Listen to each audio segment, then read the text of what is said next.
la chose la plus importante dans ma vie, c'est la liberté.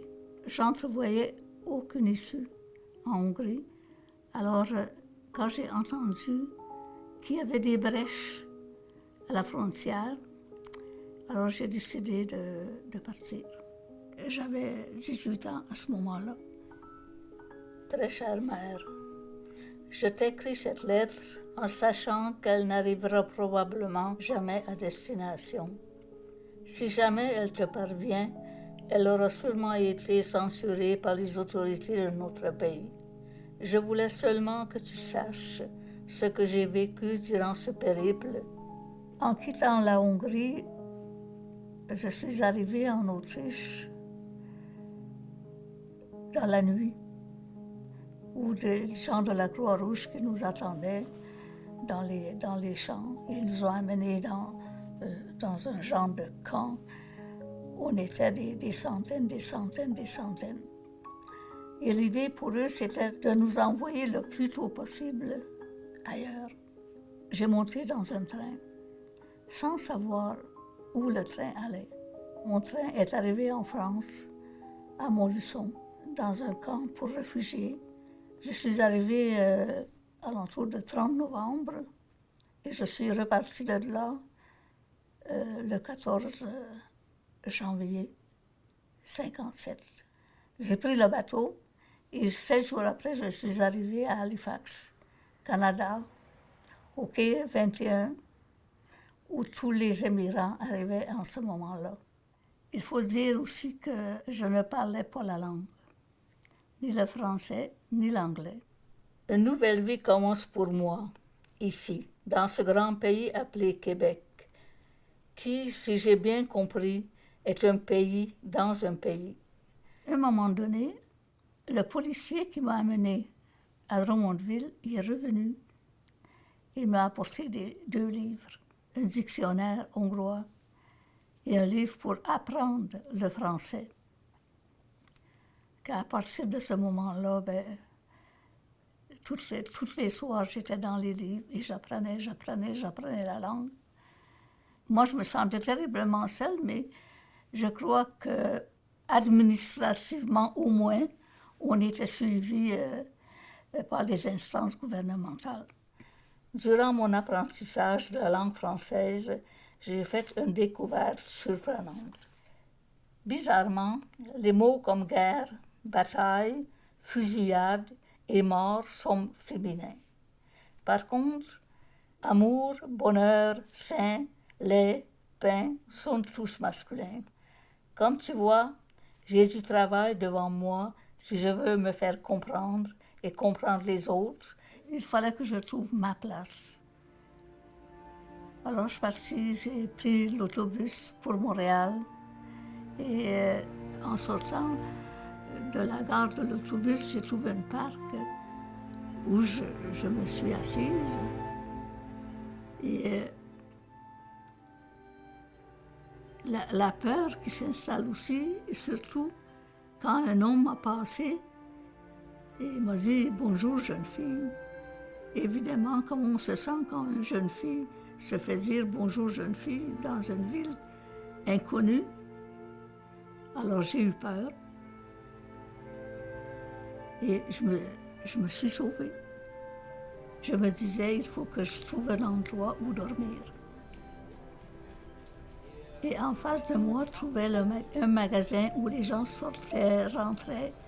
Et je lisais en face de moi Morgan, sur la rue Sainte-Catherine. Il était 5 heures. Il y avait beaucoup de monde. Et je me suis mis à marcher avec les passants pour me retrouver au coin de la rue Bleury, sans savoir où je me trouvais, à l'est, à l'ouest. Je me suis sentie que j'étais au centre d'une ville. Mais c'est quand même extraordinaire tout ce qu'on peut enregistrer quand on est jeune pour s'adapter. Vraiment, c'est... Puis que ça reste dans ma mémoire. Donc, j'ai une consolation. Moi, j'ai vieilli, mais pas ma tête. Hein? C'est quelque chose, oui.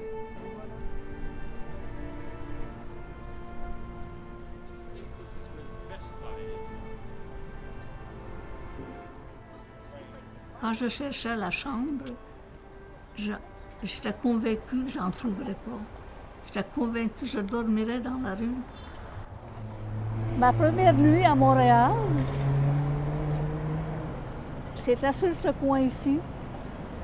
La deuxième fenêtre, ma chambre donnait sur Bleury, mais c'est écrit dans le livre ce qui m'est arrivé, c'est-à-dire que c'était plein de coquerelles. Mais j'ai passé la nuit sur une chaise avec la lumière tout le tour pour que les coquerelles s'avancent sur moi. Et le matin, je suis partie d'ici pour prendre un déjeuner.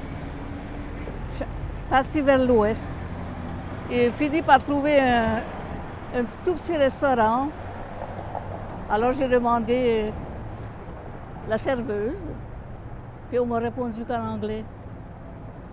Eh bien, je me demandais dans quel pays j'étais tombée. Je me demandais si ce côté ici était anglais, l'autre côté français. Enfin, j'ai fini par me faire servir en anglais.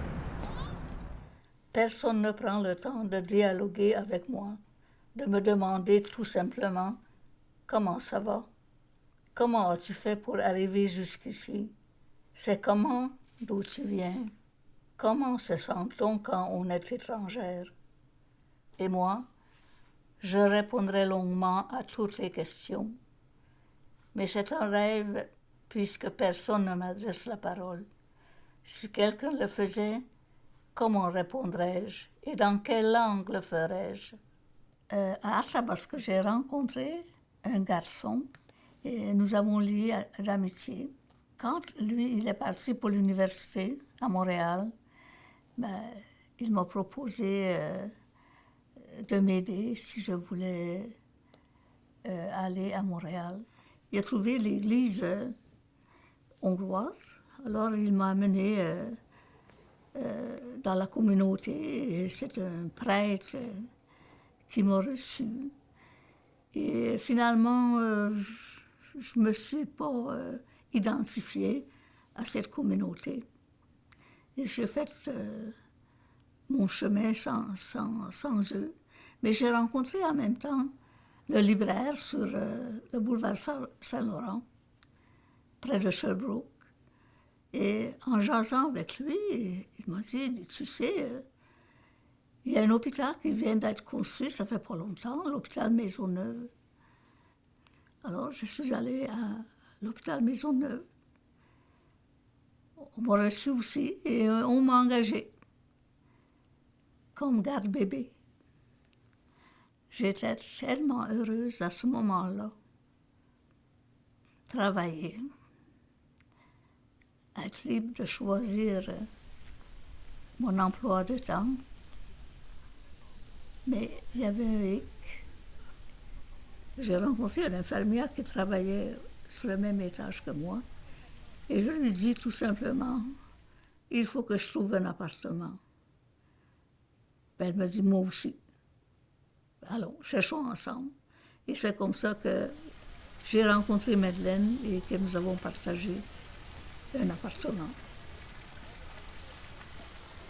Et justement, quand j'ai trouvé mon travail à Maisonneuve, je prenais l'autobus au coin de Chérier Saint-Denis. Parce que ici, quand j'arrivais le soir, je venais ici, faire un petit tour, puis après, aller faire le souper. Très chère mère, comme tu vois, je suis sur la bonne voie. J'ai déjà 2 amis, c'est presque une famille.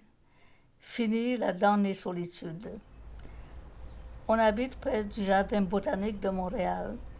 Je m'y rends souvent en fin de journée. Aujourd'hui, je me suis assise sur un banc en bordure du jardin débordant de fleurs de fin d'été. Ta grande fille de 18 ans, bien amarrée, Eva.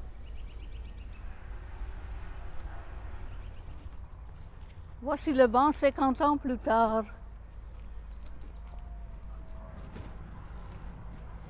Et moi aussi 50 ans plus tard. Savez-vous, bien y penser, je suis fière de mon adaptation.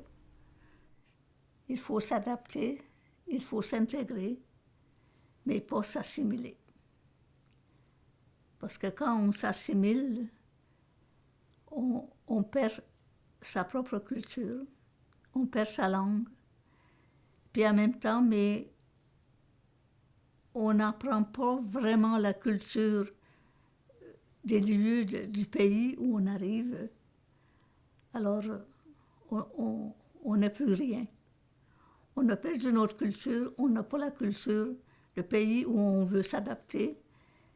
Et alors, c'est très difficile de vivre. Et c'est à ce moment-là qu'il arrive que les gens retournent d'où ils viennent. Mais moi, je ne voulais pas retourner d'où je venais. Alors, j'apprenais. Puis en même temps, je me souvenais toujours d'où je venais. Wow!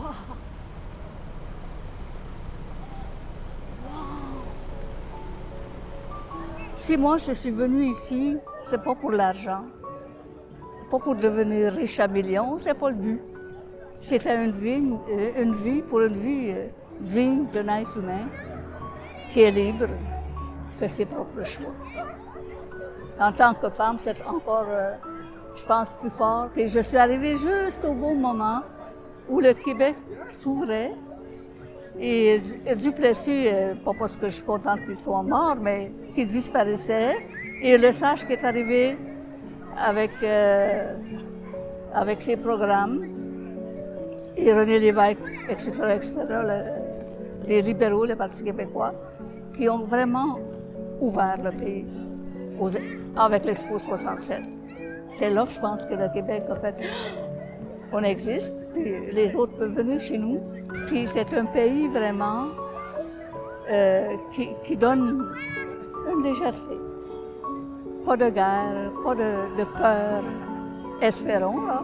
Mais en tout cas, c'est ça qui m'anime, moi, que je peux aller n'importe où en étant libre. Pas obligé de montrer mes cartes d'identité à gauche et à droite à chaque instant. Il n'y a pas de bombe non plus. Voilà.